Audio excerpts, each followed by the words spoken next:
ہم آپ کو بتا دیں کہ یہ جبرائیل علیہ السلام اللہ کے سارے فرشتوں کے سردار ہیں، اور حضرت جبریل علیہ السلام کی طاقت اتنی ہے کہ اگر جبرائیل اپنا ایک پر پھیلا دیں تو پورب سے لے کر پشچم تک اس پوری دنیا کو چھپا لیں، یعنی کہ اتنا بڑا حضرت جبریل علیہ السلام کا ایک پر ہے، اور حضرت جبریل علیہ السلام کے اس طرح کے 70,000 پر ہیں۔ اب آپ سوچئے کہ حضرت جبریل کتنے زیادہ بڑے ہوں گے۔ اس کے علاوہ حضرت جبریل کی اسپیڈ اتنی زیادہ ہے کہ یہ پلک جھپکتے ہی سدرہ سے زمین پر آ جاتے ہیں، اور پلک جھپکتے ہی اس زمین سے واپس سدرہ پر پہنچ جاتے ہیں۔ یہ حضرت جبریل علیہ السلام کی طاقت کا عالم ہے۔ اگر حضرت جبریل علیہ السلام چاہیں تو اس پوری زمین کو اٹھا کر پلٹ سکتے ہیں۔ قوم لوط کو اسی طرح سے حضرت جبریل علیہ السلام نے پلٹا تھا۔ یہ حضرت جبریل علیہ السلام کی شان ہے جو اللہ کے ایک فرشتے ہیں۔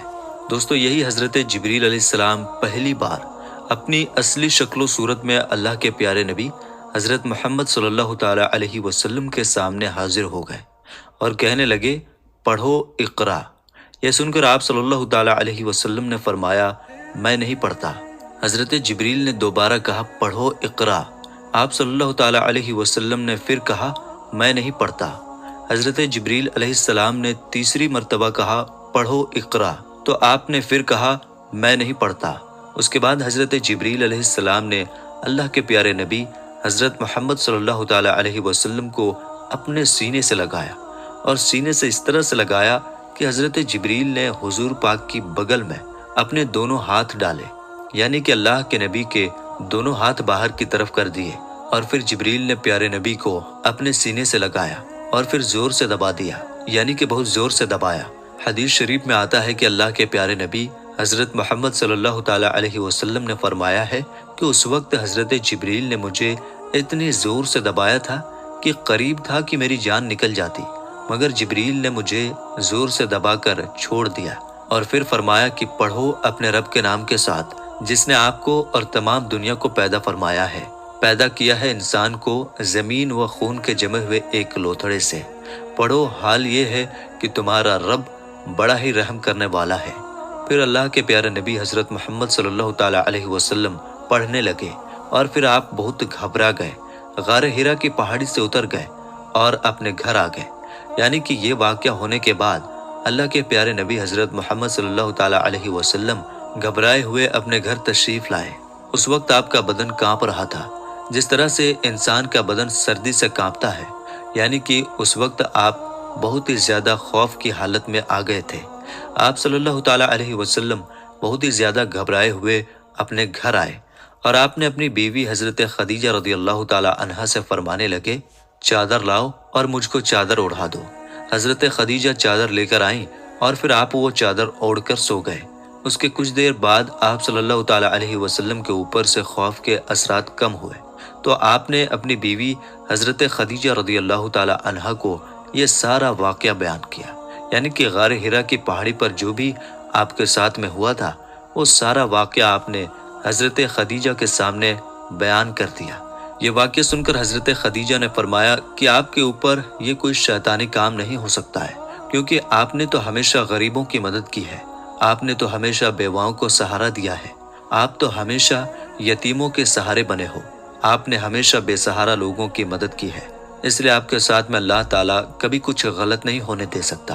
آپ کو اللہ کبھی اس طرح سے ضائع نہیں کرے گا۔ دوستو، اس کے بعد میں حضرت خدیجہ اللہ کے پیارے نبی حضرت محمد صلی اللہ تعالی علیہ وسلم کو ساتھ میں لے کر اپنے چچا زاد بھائی حضرت براق ابن نوفل کے پاس پہنچے،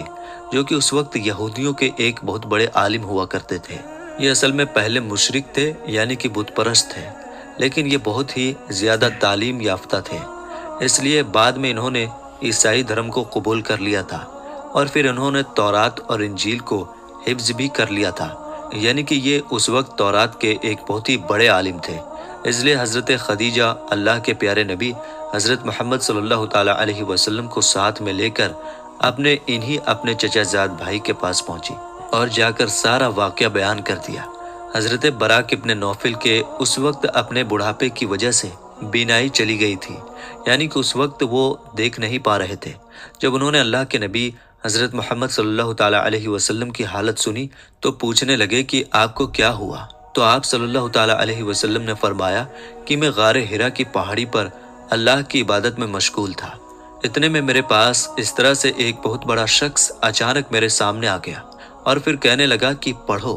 جب میں نے نہیں پڑھا تو اس نے پھر اپنے سینے سے لگا کر مجھ کو بہت ہی زور سے دبایا، پھر میں نے پڑھنا شروع کر دیا۔ اب دوستو، جیسا کہ ہم نے آپ کو پہلے بتایا کہ حضرت براق ابن نوفل اس وقت کی تورات اور انجیل کے ایک بہت بڑے عالم تھے، اس لیے وہ اللہ کے آخری نبی کے آنے کی تمام نشانیوں کے بارے میں اچھی طرح سے جانتے تھے۔ اس لیے وہ یہ سن کر کہنے لگے کہ اللہ کی قسم، جو بھی آپ کے پاس میں آیا تھا وہ وہی اللہ کا فرشتہ تھا جو حضرت موسیٰ اور حضرت عیسیٰ علیہ السلام پر نازل ہوتا تھا، یعنی کہ جو فرشتہ حضرت موسیٰ اور حضرت عیسیٰ کے پاس آتا تھا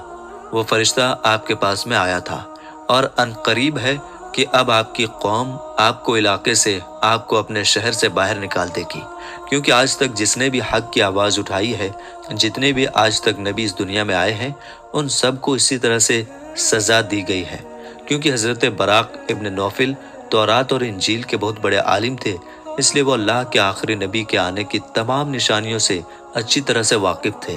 اس لیے انہوں نے یہ ساری باتیں آپ کو بتا دیں۔ اور انہوں نے اس سے پہلے حضرت خدیجہ سے بھی یہ سن چکے تھے کہ وہ پیغمبر حضرت محمد صلی اللہ تعالیٰ علیہ وسلم سے نکاح بھی اس لیے کیا تھا کہ آپ سچے ہیں، آپ امانت دار ہیں۔ یہ ساری باتیں بتا کر پھر حضرت براق ابن نوفل فرمانے لگے، اگر میں اس وقت تک زندہ رہا تو میں تمہاری ضرور مدد کروں گا۔ اس کے بعد یہ سن کر وہیں پر حضرت خدیجہ نے آپ کا پہلا کلمہ پڑھ لیا،